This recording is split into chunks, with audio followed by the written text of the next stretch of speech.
All right, we're on day 5 of Zen 10 with Jackie Rose Rejuventangle, and it's shading day. So we shade this entire tile, and we're going to start with Eenies from day 1, and with the side of our pencil, with a nice deep breath in and out, we're going to put in a little bit of graphite on these orbs. And I'm just putting just a little bit, just kind of giving it a dabble, always using the side of the pencil for shading. And as when we do that, you can then pick up your tortillon, and when I count to 3, you must say out loud, tortillon. 1, 2, 3, tortillon. Very good. And now we're going to just blend in with little circular motion the shade, the graphite we just put down. Now I put them down randomly. I didn't put them on all the orbs because once you've got some graphite on your tortillon or your blending stick or your Q-tip, you can then use what's on there and dabble, putting a little bit on the other ones. Now you don't think about this. We're just dabbing some graphite randomly on these orbs. I mean, think of stones. Those aren't perfectly, designed with different shades of gray and white. They're just random. So just dabble those up. Very nice. Very nice. And I think what we'll also do with our pencil, let's give these Eenies a little bit of graphite just on one side. And I'm going to do a little bit on the top. And again, I'm trying to use the side of my pencil. And you don't have to, it shades a little bit better. So I'm just doing a little bit of the top area and then to the right side of each Eenie.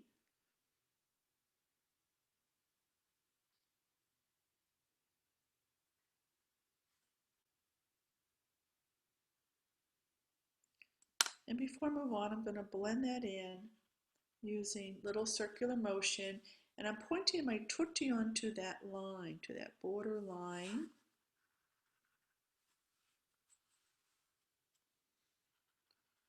Again, not that important. I mean, it's just a technique to use that makes it look a little bit nicer, a little bit easier to shade when you point that tortillon to the line, the outline of that shape.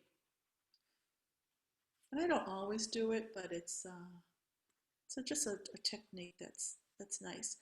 And then I can either use what's left of my tortillon for these other ones, or I'll just take my pencil and do that again very lightly. It only needs a very light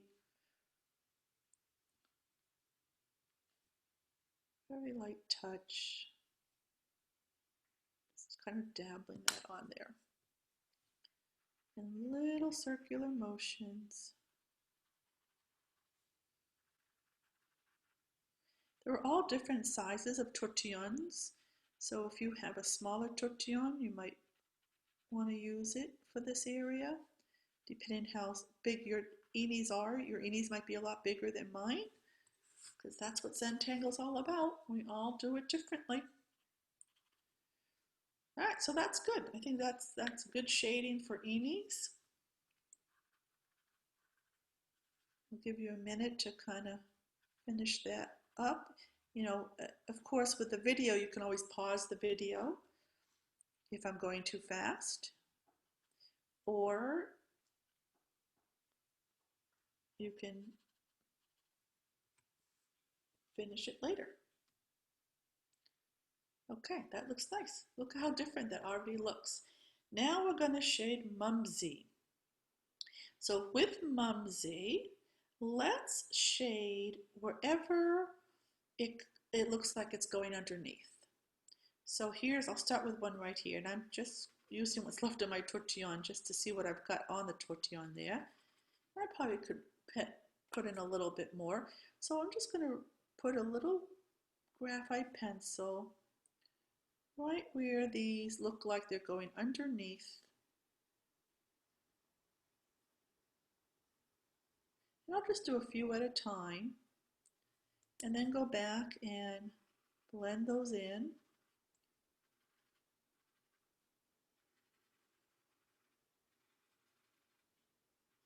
And at any time, if you decide you want to shade differently, then go ahead.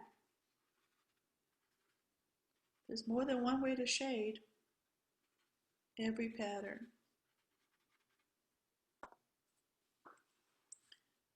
So here again, this looks like it's going underneath. So I'm just going to put a little bit of graphite along that area where it looks like it's going underneath. And then blending that in with my tortillon facing the line. And you can bring it out a little bit if you want. Now I've got some pencil here. And I sometimes like to use that pencil. That's from the string that we did. And I'll just blend that in a little bit. Now, yeah, you could erase it, but you know, we try not to use erasers in Zentangle. And I'm kind of lazy, and I don't like the mess that it makes. So when I see this pencil on, I kind of just blend it in. And that's just a personal preference. That's not something that, you know, you have to do. So just spend some time now finding these little intersections. You don't have to do all of them, but just find some areas that looks like it's going underneath and put some graphite down and blend it in. So we're letting everything go. We're just focusing on what we're doing, calming down our minds, our body, having fun, having lots of fun shading.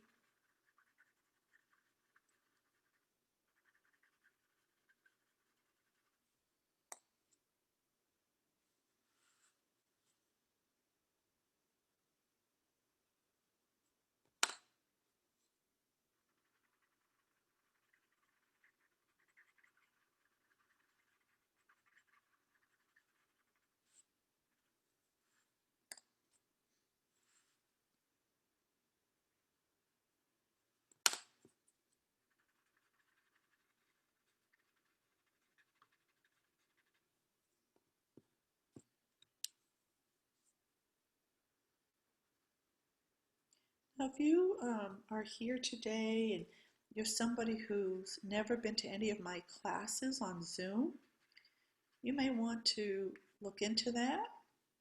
They're on my website at rejuventangle.com, also on my Facebook page, which is Facebook/rejuventangle. And we have lots of fun on the Zoom. And we have people from all over the country and all over, sometimes other countries, all over the world. So it doesn't matter where you live, you are welcome to join us.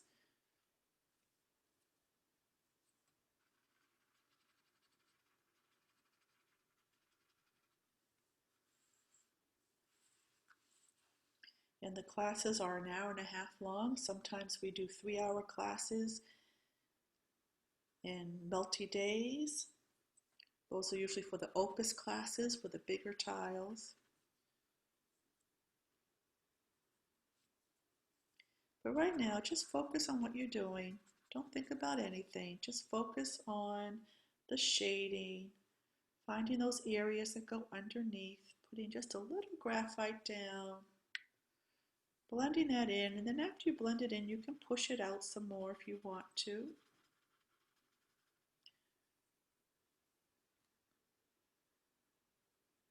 There's no right or wrong in shading. No right or wrong at all. Whatever you feel like doing goes.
So what I'm doing right now is I'm alternating my pencil and my tortillon in my hands. Rather, before you saw I kept putting them down, and that noise might have been a little irritating to some of you.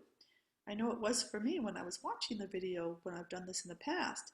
So what I'm doing is I'm just switching hands.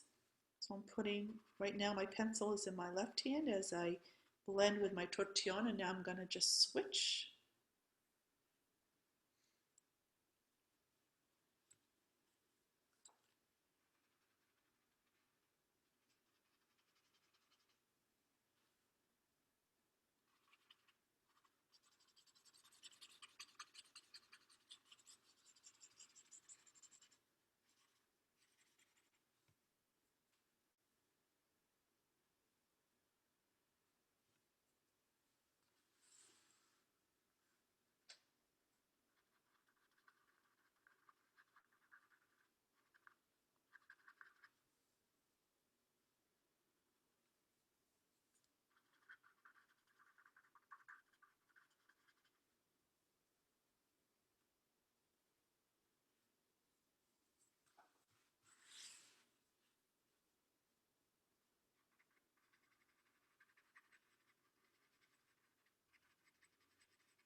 So as you can see, there's some shading that takes longer than others, and that depends, and that's again what depends upon the length of our video each day. It seems as if shading days, the videos go a little bit longer for some reason.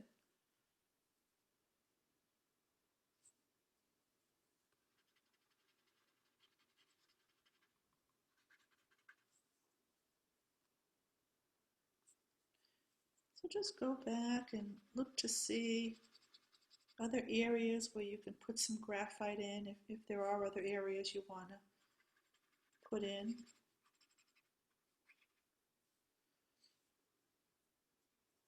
You can blend some more and push it out some more, maybe just smooth it out a little bit more.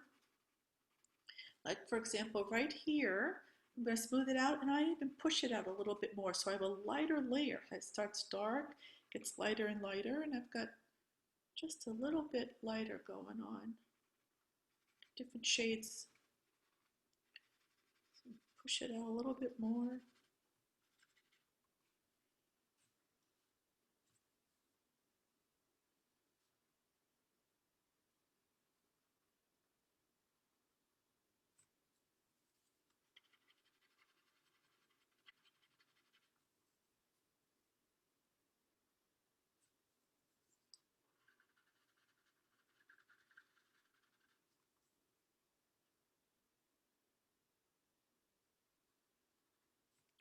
Remember, there's no right or wrong.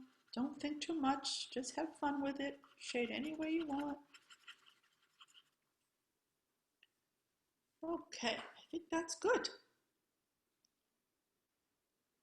Now we're going to move on to static.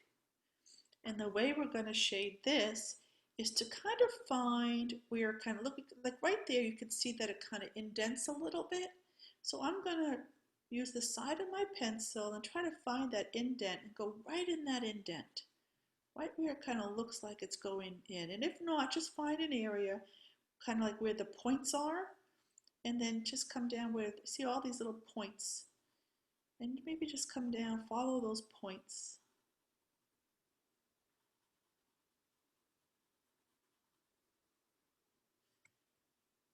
And then blend it in, just going over it in little circular motion, just staying in that same area, pushing it out just a little bit. You can go back and forth the opposite direction that you drew the line, the shading on, in addition to going in little circular motions. So you can see how it's already starting to indent even more. And do that wherever else you can find an indent. So I'm going to find another one right here, following those points.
And again, I see some pencil here from the string, so I'm just kind of smoothing that out, blending that in, and pushing that into that edge of the static pattern.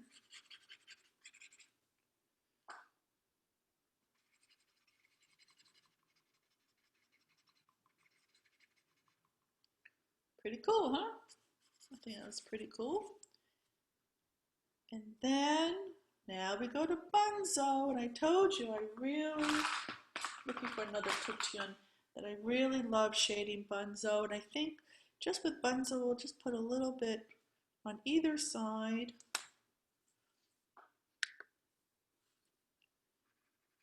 And blend it in, and we're going to leave a little highlight in the middle. A nice highlight. Now you don't have to do those on all of them, just randomly put a few little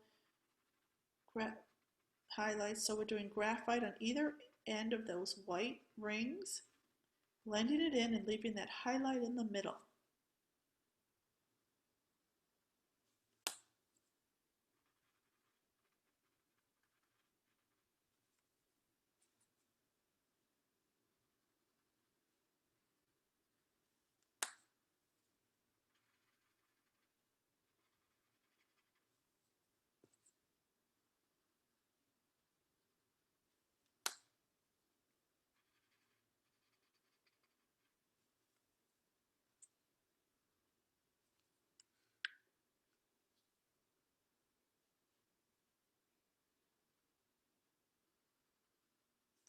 And once again, if there's another way that you want to shade this, please do. And I look forward to seeing it. So today's the day for you to post. Now sometimes I forget, but I put a reminder. Sometimes lately I've been posting on Facebook. You know, I put the post on Facebook, and then you upload a copy, a photo of what you did in the comment section. And last week, or a couple of weeks ago, I meant to, I didn't put it up till Sunday because I forgot, but now I'm starting to put it on my calendar to remind myself, because I pre-record these. And so I will create a Facebook page, a Facebook post that will designate, it will say today's date, ZenTen, and please, I would love to see what you did. I love looking at all everyone's different variations, how they came out differently, maybe if you added anything, if you did something different, I'd love to see that. If you didn't do anything different, it's going to look different anyways than mine, and I just want to see what you did. And it helps me to know how many people are actually doing this with me. So please, when you're done, take a photo, and you don't have to do it today. The posting will always be up there. And when you're ready, just in the comments section, upload a photo of what you did this week in the designated post. Now don't forget, we have to sign our artwork whenever we're done. You can sign it anywhere you want. You can sign it right on your tile or somewhere in the border. I always like to do the bottom right, and I just put my initials. You can actually do whatever you like. You can put your whole name. You can just put the first letter of your name. You can design your initials and make it into a chalk. That's what they call it, and have fun. So This has been a fabulous week. I hope you liked this week's Zentangle tile, and hopefully I will see you again on Monday. Have a wonderful weekend.